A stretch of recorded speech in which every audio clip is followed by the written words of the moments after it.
7 năm sau khi ly hôn Lưu Khải Uy, Dương Mịch đã rầm rộ thông báo tin vui khiến nhiều fan bất ngờ. Trên cùng một danh sách xu hướng mạng xã hội, tên của họ xuất hiện cạnh nhau. Dương Mịch ngồi hàng ghế đầu tại show thời trang Prada ở Milan, trong khi Lưu Khải Uy tham gia vở kịch Giông Bão ở Thượng Hải. Một người bị ống kính máy ảnh đuổi theo, trong khi người kia lướt qua khán giả trong một nhà hát nhỏ. Định mệnh đã chia cắt cặp đôi một thời này thành hai con đường hoàn toàn khác nhau. Dương Mịch, 39 tuổi, xuất hiện trong bộ vest, khuôn mặt căng thẳng đến nỗi trông như một tác phẩm thời trang cao cấp vừa hoàn thành. Lưu Khải Uy, 49 tuổi, mặc một bộ trang phục rộng thùng thình, bụng bia lộ rõ qua cạp quần. Sự khác biệt rõ rệt này đột nhiên khiến câu nói đùa cũ, tôi là người có quen biết với người yêu cũ, trở nên đúng với thực tế. Hãy cùng xem số liệu. Vào ngày 26 tháng 2, buổi phát trực tiếp chính thức show thời trang Prada có sự góp mặt của Dương Mịch thu hút 540.000 người xem cùng lúc, với gần một nửa số người xem đến từ Trung Quốc. Trong khi đó, buổi ra mắt vở kịch của Lưu Khải Uy chỉ có chưa đến 300 vé được bán cùng lúc trực tuyến, thậm chí có cả vé chợ đen được bán với giá thấp hơn giá gốc. Sự khác biệt rõ rệt về lượng người xem không cần phải giải thích thêm. Tại sao lại tồn tại khoảng cách giữa A và B? Câu trả lời không chỉ nằm ở giới tính hay tuổi tác, mà còn ở chiến lược sự nghiệp. Dương Mịch đã ký hợp đồng với CAA từ năm 2019 và đội ngũ của cô đã lên kế hoạch cho các sự kiện xoay quanh khái niệm quốc tế hóa, một buổi dạ tiệc từ thiện ở Paris, một cuộc đối thoại tại bảo tàng V&A ở London, một bộ phim ngắn tại diễn đàn Davos ở Thụy Sĩ. Mỗi bước đi đều được thiết kế để đưa gương mặt Trung Quốc vào câu chuyện toàn cầu. Lưu Khải Uy đã chọn một con đường khác, ông tập trung sự nghiệp vào kịch sân khấu, với lý do muốn hoàn thiện bản thân. Vấn đề là, ông thiếu tư cách thành viên của một đoàn kịch chính thức và doanh thu bán vé ổn định, khiến ông không thể tạo ra lượng khán giả bền vững như đoàn kịch Mạnh Tinh Huy. Nghệ thuật sân khấu chắc chắn đáng được tôn trọng, nhưng nếu khán giả thậm chí không biết mua vé ở đâu, thì ngay cả những màn diễn xuất sắc nhất cũng sẽ chỉ được biết đến trong giới phê bình sân khấu. Vốn đầu tư cũng bỏ phiếu bằng hành động. Trong 3 năm qua, Dương Mịch đã có thêm 14 hợp đồng quảng cáo mới, trong đó có 5 hợp đồng với các thương hiệu xa xỉ nổi tiếng của châu Âu. Ngược lại, Lưu Khải Uy chứng kiến số lượng hợp đồng quảng cáo của mình giảm mạnh từ 9 cách đây 5 năm xuống chỉ còn 2. Cả hai đều là sản phẩm chăm sóc da chức năng, khó có thể thành công rộng rãi ở các thành phố lớn. Các thương hiệu không chỉ coi trọng ngoại hình của cô mà còn cả vòng xoay doanh số được tạo ra. Từ đó, điều mà đội ngũ của Dương Mịch rất giỏi.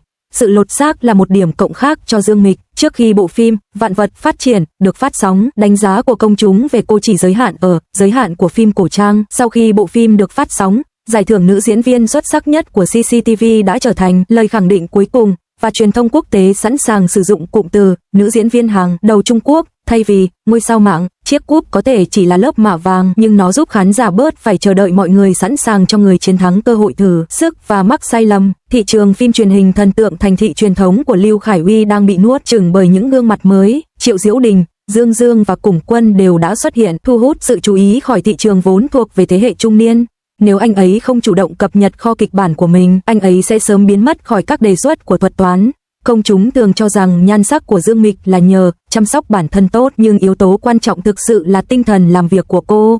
Cô chỉ đóng 2 bộ phim truyền hình trong 3 năm qua, và trước mỗi dự án, cô đều có 5 tháng nghỉ ngơi để tập luyện, nghiên cứu kịch bản và học hỏi kỹ thuật quay phim. Ngược lại, Lưu Khải Uy vừa phải lo cho gia đình, vừa tập luyện và lưu diễn trong nước, hiếm khi có kỳ nghỉ đúng nghĩa trong năm, vì vậy đương nhiên anh không thể duy trì vóc dáng của mình. Hãy cùng bàn về nguồn lực một lần nữa. Việc Dương Mịch đầu tư vào J-Works Studio từng bị đặt câu hỏi vì ràng buộc nghệ sĩ với cô ấy, nhưng sự tự do tài chính đã mang lại cho cô ấy quyền thương lượng. Cô ấy có thể chọn kịch bản và cũng có thể nói không. Mặt khác, Lưu Khải Uy không có công ty nào hậu thuẫn, và anh ấy chọn vai diễn dựa nhiều hơn vào sự sẵn có hơn là chiến lược dài hạn. Sự khác biệt về cấu trúc này rất khó để thu hẹp chỉ bằng sự chăm chỉ. Tâm lý khán giả cũng đang thay đổi. Trong những ngày đầu của kỷ nguyên chạy theo lượt xem, mọi người mù quáng chạy theo các chủ đề thịnh hành. Giờ đây, ai cũng đòi hỏi, vừa đẹp mắt vừa giải trí. Dương Mịch đã chủ động bắt kịp, xây dựng danh tiếng với các tác phẩm như Hành trình của nhà văn và Sự hình thành vạn vật. Tuy nhiên, Lưu Khải Uy lại bỏ lỡ làn sóng nâng cấp thẩm mỹ này. Khi tiêu chuẩn ngành ngày càng cao, anh đã không thể bắt kịp. Dương Mịch không phải là không có điểm yếu, cô vẫn khá bảo thủ trong cách tiếp cận các thể loại phim truyền hình và chưa từng thử sức với những chủ đề nghiêm túc, thực tế. Hơn nữa, việc duy trì hình ảnh quốc tế đòi hỏi đầu tư đáng kể, và nếu ngân sách quảng cáo bị thu hẹp, cô phải nhanh chóng chứng minh sức hút phòng vé thực sự. Mặt khác, Lưu Khải Uy có kinh nghiệm trong các bộ phim truyền hình nghiêm túc, và nếu anh ấy có thể tận dụng thị trường phân khúc thấp hơn trong ngành điện ảnh và truyền hình, anh ấy vẫn còn cơ hội để vực dậy sự nghiệp. Đằng sau hai con đường này là một ví dụ về cách các ngôi sao Trung Quốc tiến lên giai đoạn tiếp theo. Một người chọn tìm kiếm sân khấu mới trong bối cảnh toàn cầu hóa, trong khi người kia quay trở lại cội nguồn của sân khấu để trau dồi kỹ năng. Ai sẽ giành chiến thắng không phụ thuộc vào sự nổi tiếng hiện tại mà phụ thuộc vào khả năng nắm bắt các xu hướng thẩm mỹ trong tương lai. Đối với các diễn viên trẻ, Dương Mịch đưa ra mô hình thăng tiến từ trên xuống, trước tiên biến sự chú ý thành vốn, sau đó sử dụng vốn đó để kiểm soát các dự án của mình. Mặt khác, Lưu Khải Uy lại đưa ra lời nhắc nhở từ dưới lên, nếu bỏ lỡ cơ hội, bạn phải từ từ bù đắp bằng sự chuyên nghiệp vững vàng hơn. Từ góc độ gia đình, sự ly thân này cũng cho thấy một khả năng khác đối với công chúng. Ly hôn không nhất thiết là một thất bại mà đúng hơn là cho phép mỗi bên trở lại một môi trường phù hợp hơn để phát triển. Người phụ nữ tiếp tục nỗ lực, người đàn ông vẫn giữ vững vai trò của mình và con cái được cả hai cùng chăm sóc. So với việc tự xé nát nhau, ít nhất phẩm giá của mỗi người vẫn được giữ gìn. Khi máy quay lia qua sàn diễn Prada một lần nữa, Dương Mịch đưa tay vuốt tóc sang một bên, ánh sáng phản chiếu từ chiếc nhẫn rơi đúng vào khuôn mặt cô. Cùng lúc đó, Lưu Khải Uy dưới ánh đèn sân khấu, đọc lời thoại của Chu Bình, mồ hôi túa ra trên thái dương. Giữa những ánh sáng và bóng tối thay đổi liên tục, khoảnh khắc thử nghiệm A, B chân thực nhất của ngành giải trí đã diễn ra. Sự lựa chọn và cách thực hiện sẽ quyết định ai sẽ mãi mãi đứng trên sân khấu chính. Quay lại năm 2024, tình hình của Dương Mịch khá khó xử. Sau khi vai diễn chính của cô trong bộ phim Harbin 1944 được phát sóng, câu hỏi ai đã dạy Dương Mịch nhảy như vậy đã trở thành xu hướng trên mạng xã hội, với đạo diễn Trương Lý thẳng thắn bình luận cô ấy vẫn đang đóng chính mình. Cùng thời điểm đó, Triệu Lệ Dĩnh đoạt giải nữ diễn viên chính xuất sắc nhất tại lễ trao giải Phi Thiên cho phim Gió thổi nửa mùa hè, và Đường Yên được đề cử giải Mộc Lan cho phim Hoa nở, trong khi Dương Mịch bị coi là ngôi sao sa sút trong số các nữ diễn viên thế hệ sau năm 1985. Lời hứa sẽ cống hiến bằng tác phẩm của cô thậm chí còn trở thành mục tiêu chế giễu trên mạng. Vào thời điểm đó, cô dường như bị mắc kẹt trong lời nguyền mà Lý Thiếu Hồng đã chỉ ra 12 năm trước, hạnh phúc là cười ha ha, còn đau khổ là kêu gào. Tuy nhiên, một bước ngoặt đã đến nhanh chóng vào năm 2025.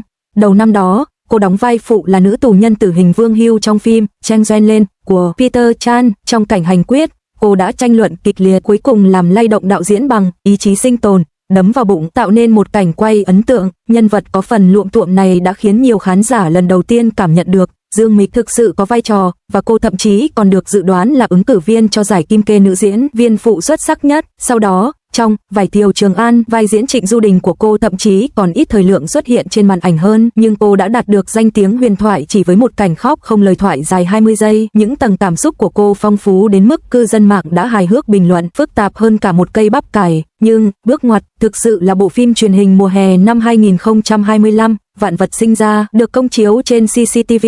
Dương Mịch vào vai Ninh Tú, một người phụ nữ từ con gái của một địa chủ trở thành một phụ nữ nông thôn ở Sơn Đông. Để hóa thân vào vai diễn này, cô đã tự nguyện sống ẩn dật, sống ở vùng nông thôn Sơn Đông 3 đến 4 tháng trước khi quay phim, làm việc đồng áng, gánh nước, học tiếng địa phương và nhất quyết sử dụng diễn viên đóng thế ngay cả khi tay bị phồng rộp. Trước khi bắt đầu quay phim, cô đã tăng 4,5 kg, xuất hiện trên màn ảnh không trang điểm và cố tình để da rám nắng, trông tự nhiên.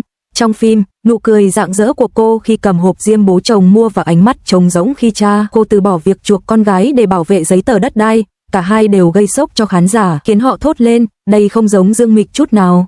Bộ phim Mọi vật cùng phát triển cuối cùng đạt rating 7.3 trên Douban và đứng đầu bảng xếp hạng của CCTV, xếp hạng nhất về lượng người xem trung bình hàng năm của CCTV8.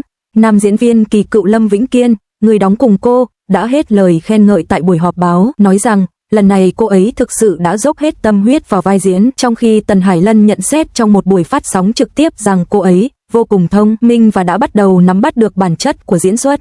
Dữ liệu cũng chứng minh sự đón nhận của thị trường đối với sự chuyển mình này. Bộ phim đã thu hút hơn 10.000 lượt xem trên Iki trong vòng 65 giờ, lập kỷ lục hàng năm, và các chủ đề liên quan trên Douyin đã vượt quá 800 triệu lượt xem.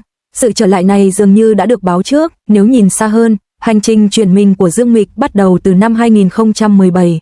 Năm đó, cô đóng phim nghệ thuật Baby mà không nhận thù lao, đến vùng nông thôn mà không trang điểm để trải nghiệm cuộc sống và cố gắng vào vai một người mẹ của một đứa trẻ bị bỏ rơi. Bộ phim thất bại cả về doanh thu phòng vé lẫn đánh giá của giới phê bình, thậm chí đạo diễn Lưu Kiệt còn thừa nhận, tôi tiếc vì đã không chọn cô ấy vào vai người câm. Năm 2023, cô vào vai một người mẹ điên trong phim Sao Lẩu Sao, tự nguyện yêu cầu xuất hiện trên màn ảnh mà không trang điểm. Cô liên tục bị ngã và bầm tím đầu gối trong thời tiết -15 độ C, hậu quả kéo dài suốt nửa tháng trước khi cuối cùng nhận được đề cử đầu tiên tại một liên hoan phim lớn. Đây là con đường đầy lòng dũng cảm không hoàn hảo. Trong 35 năm hoạt động trong ngành, cô chưa bao giờ đóng phần bình luận trên mạng xã hội, cũng chưa bao giờ chặn bất kỳ ai, hoàn toàn phơi bày bản thân trước sự soi xét của công chúng. Cô từng thẳng thắn tuyên bố, chỉ cần đạt được mục tiêu, tôi không quan tâm nếu những nỗ lực trong quá khứ dẫn tôi đi lạc hướng. Đằng sau tuyên bố này là lịch sử không thể tránh khỏi của cô với thị trường vốn. Năm 2014, cô ký thỏa thuận dựa trên hiệu quả tai tiếng, trở thành một người nghiện công việc để thực hiện lời hứa lợi nhuận dòng 310 triệu nhân dân tệ trong 3 năm. Cô ấy đóng 11 phim điện ảnh mỗi năm và xoay sở với 5 phim truyền hình trong vòng 4 tháng, thậm chí còn bị đạo diễn Trần Khải Hoàn thay thế trong phim Sao mắc kẹt trong những năm đó. Cô ấy là mắt xích hiệu quả nhất trong cỗ máy tư bản, giúp giá trị của The Action Media tăng vọt từ 25 triệu lên 5 tỷ nhân dân tệ. Tuy nhiên, danh tiếng của cô ấy với tư cách là một nữ diễn viên trẻ đầy nhiệt huyết cũng dần biến thành diễn xuất dập khuôn. Sự nổi tiếng và vốn đầu tư từng là vũ khí lợi hại nhất của cô, giờ cũng trở thành gánh nặng lớn nhất. Vì vậy, sự chuyển mình vào năm 2025 không phải là ngẫu nhiên. Cô ấy đã giảm tốc độ làm việc, chỉ nhận một vai chính mỗi năm trong Huyền thoại vạn vật. Cô ấy đã thay đổi cách tiếp cận trong việc lựa chọn vai diễn, chủ động chọn những vai nữ chính không điển hình và thậm chí cả vai phụ, từ Bạch Thiên trong Tình yêu vĩnh cửu đến Vương Héo Mộng trong Đường ngã Giang Nguyên và sau đó là Trịnh Du Đình trong Vải thi Trường An. Cô không còn theo đuổi thêm vai diễn hay thời lượng lên sóng, mà thay vào đó đắm mình vào nhân vật, như khi hóa thân vào cuộc sống nông thôn để vào vai Ninh Tú Hoa. Theo lời cô, giá trị của một diễn viên là khiến khán giả quên mất tôi là ai. Trong khi đó, đế chế kinh doanh của cô không hề thu hẹp lại vì việc tập trung vào diễn xuất, thay vào đó, nó trải qua một sự chuyển đổi khác. Sau khi chấm dứt hợp đồng với J-Works Studio vào năm 2023, cô thành lập công ty giải trí riêng, lặng lẽ chuyển mình từ một nữ hoàng giao thông thành một nhà điều hành vốn. Lĩnh vực kinh doanh của cô trải rộng từ đầu tư phim ảnh và truyền hình, phát triển sở hữu trí tuệ, mạng lưới đa kênh, MCN và thậm chí cả trí tuệ nhân tạo, biến cô trở thành người tiên phong trong công nghiệp giải trí. Năm 2025, cô đã ký kết 34 hợp đồng quảng cáo thương hiệu, bao gồm cả việc trở thành người phát ngôn cho sữa công thức trẻ em Jun Lê Bao. Đây là hợp đồng quảng cáo sản phẩm dành cho bà mẹ và trẻ em đầu tiên được cả Thông tấn xã Tân Hoa Xã và đài truyền hình CCTV chính thức công bố, đánh dấu sự chuyển mình hình ảnh của cô thành một bà mẹ quốc dân. Phong cách dương mịch đặc trưng của cô vẫn là xu hướng dẫn đầu. Bộ hanfu mà cô mặc tại một liên hoan phim đã bán được hơn 10.000 chiếc chỉ trong một ngày. Một sự tương phản thú vị hơn nữa xảy ra khi chồng cũ của cô, Lưu Khai Vi, đang gặp khó khăn trong việc quảng bá sản phẩm, trong khi công ty riêng của Dương Mịch đã ký hợp đồng với hơn 30 tài năng mới, dẫn đến sự tăng vọt về các hợp đồng quảng cáo. Cô đã lột xác từ bà Lưu thành một bà chủ Dương, thực thụ, đảm bảo sự độc lập và ổn định cho đế chế tài chính cá nhân của mình trước khi ly hôn năm 2018 thông qua việc phân chia cổ phần và phòng ngừa rủi ro. Trong chương trình trò chuyện Chipasua, cô tuyên bố rằng sự trung thực tuyệt đối là bất khả chiến bại. Điều này dường như là phương châm kinh doanh của cô khi đối phó với mọi tranh cãi. Tất nhiên, tranh cãi chưa bao giờ thực sự biến mất. Ngay cả trong thời gian phát sóng bộ phim Mọi vật cùng phát triển, một số khán giả đã đặt câu hỏi về sự hiện diện yếu ớt của cô khi diễn xuất cùng Ni Đại Hồng, cho rằng cô vẫn còn vẻ ngoài thần tượng. Nhà phê bình phim Vương Hải Lâm đánh giá diễn xuất của cô chỉ 5/10. Những cuộc thảo luận về diễn xuất của cô vẫn còn trái chiều. Những người tán thành tin rằng cuối cùng cô đã rũ bỏ được hình tượng nữ chính kiểu Dương Mộng, chỉ khi giới phê bình lại cho rằng diễn xuất của cô khá gượng gạo, đặc biệt là cảnh chia tay người mẹ quá cố gợi nhớ đến bộ phim Nhỏ Thời. Sự chuyển mình này không phải là một sự trở lại hoàn hảo, nhanh chóng và dễ dàng. Một cảnh trên thảm đỏ tại Liên hoan phim quốc tế Thượng Hải 2025 đã trở thành hình ảnh thu nhỏ cho trạng thái của cô trong suốt năm đó. Dương Mộng vấp phải váy và ngã, nhưng bình tĩnh đứng dậy chỉ trong vòng 2 giây, chỉnh lại váy và tiếp tục bài phát biểu với hơi thở đều đặn. Cảnh này được cư dân mạng gọi là cú ngã thanh lịch và truyền thông chính thức ca ngợi cô vì ngã một cách duyên dáng và đứng dậy một cách bình tĩnh. Khi người dẫn chương trình hỏi, mặc váy vào mùa đông không thấy lạnh sao? Cô thản nhiên trả lời, đừng lo, có nhiều cách để giữ ấm, và nhận được lời khen ngợi là đỉnh cao của sự chuyên nghiệp. Điều này dường như là một phép ẩn dụ cho sự chuyển mình của cô, biết rằng phía trước sẽ có những trở ngại, rằng cô có thể vấp ngã, nhưng điều quan trọng là làm thế nào để nhanh chóng đứng dậy và tiếp tục tiến lên. Từ một ngôi sao nhí 4 tuổi đến một nữ doanh nhân thành đạt 38 tuổi, lý lịch của Dương Mịch là một bức tranh thu nhỏ của ngành giải trí Trung Quốc. Những khó khăn và thành công của cô phản ánh những nỗ lực của mỗi người bình thường đang cố gắng thoát khỏi con đường phụ thuộc. Tất cả chúng ta đều làm giàu trong vùng an toàn, chỉ để rồi một ngày nhận ra rằng những lợi thế trước đây đã trở thành gánh nặng lớn nhất. Dương Mịch đã chứng minh một sự thật trong hơn 35 năm, mỗi lần tái sinh đều là khiêu vũ với xiềng xích, bạn không cần phải thoát khỏi mọi ràng buộc, nhưng bạn phải học cách sống chung với chúng. Khi cô ấy để lại dấu chân trên cánh đồng và xuất hiện những vết chai trên lòng bàn tay, câu chuyện về nữ diễn viên Dương Mịch thực sự bắt đầu một chương mới.